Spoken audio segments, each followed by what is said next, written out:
یہی ماننا ہے یہ مان لے وہ ہیں عبدہ و رسولہ،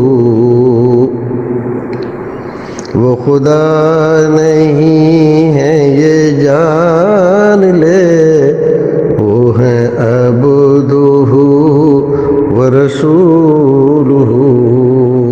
الحمدللہ والصلاۃ والسلام علی رسول اللہ۔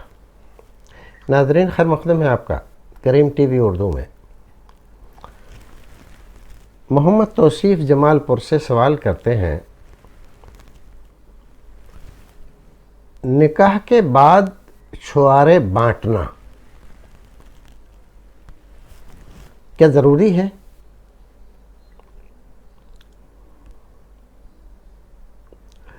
دیکھیے، نکاح کا جو موقع ہے وہ خوشی کا موقع ہوتا ہے۔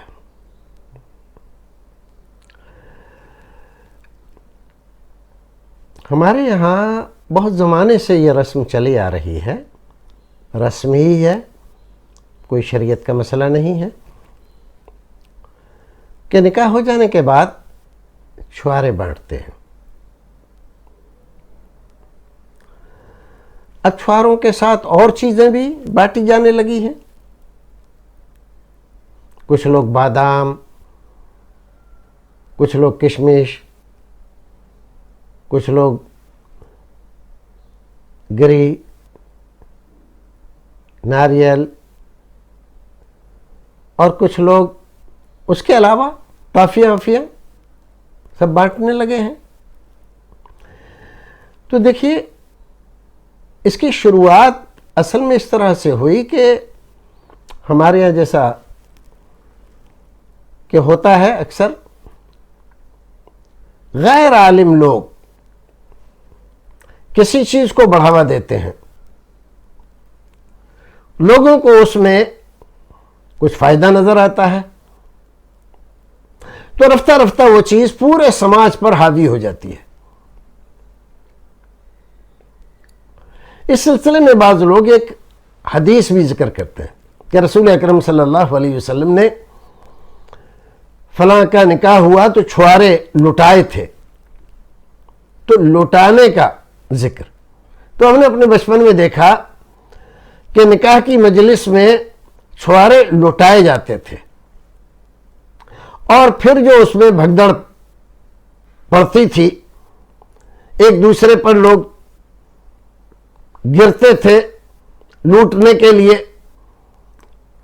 اور بھاگم بھاگ اور جو بے ربطی ہوتی تھی، خاص طور سے جو بڑی عمر کے لوگ ہوتے تھے ان کے اوپر جوان جوان لوگ آ کر گر جاتے تھے، بڑا اس سے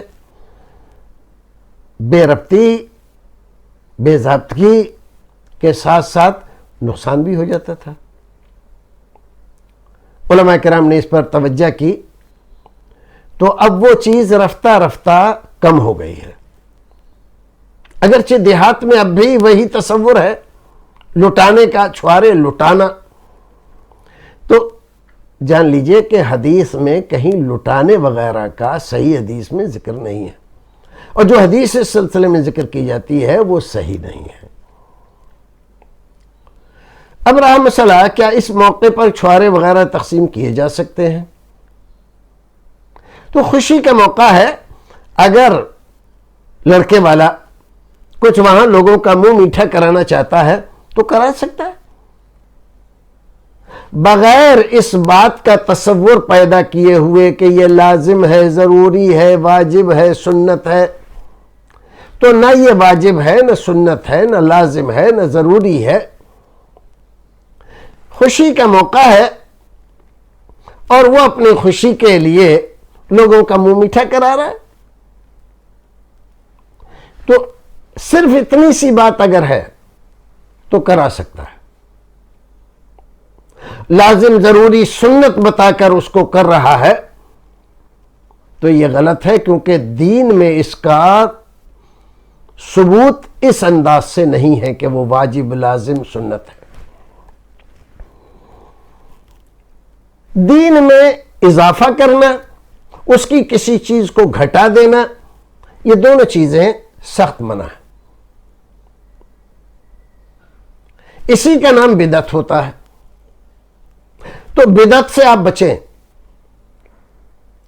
کہیں پر اگر کسی نکاح میں مان لیجئے کسی صاحب نے چھوارے نہیں بانٹے تو ارے بھائی بڑا کنجوس، بڑا بخیل، بڑا ایسا بڑا ویسا، یار کہاں پر لڑکی کی قسمت پھوڑ دی ہے؟ یہ لوگ جو چند چھوارے پنچوں کو نہ کھلا پائیں وہ آدمی کسی لڑکی کو کیسے نبھا پائیں گے؟ اس طرح کی باتیں یہ سخت معیوب، غلط اور بری ہے، یہ نہیں ہونا چاہیے۔ کسی آدمی کی خوشی ہے اس نے کھلا دیے، کسی آدمی کے پاس نہیں ہے بندوبست یا کسی وجہ سے دھیان ہی نہیں رہا اس کو تو نہیں بانٹے اس نے، تو چکلس نہیں ہونا چاہیے، اس پر اعتراض نہیں ہونا چاہیے، اس کو بخیل، کنجوس اور بہت ادھر ادھر کا نہیں بتانا چاہیے۔ اگر یہ صورتحال رہے کہ کسی نے بانٹے ٹھیک ہے، نہیں بانٹے تو بھی ٹھیک ہے، کوئی فرق نہیں پڑ رہا ہے، تب یہ چیز صحیح ہے، اور اس کو لٹانا، بانٹنا لازم، ضروری، سنت کے درجے میں کم سے کم اس کو مان لیا جائے، نہ تقسیم کرنے والے پر لان تان کی جائے، اس کو برا سمجھا جائے، تو یہ غلط ہے، یہ بدعت کے زمرے میں آتا ہے، اس سے بچنا چاہیے۔ اللہ رب العزت ہمیں اور آپ کو نیک عمل کرنے کی توفیق عطا فرمائے۔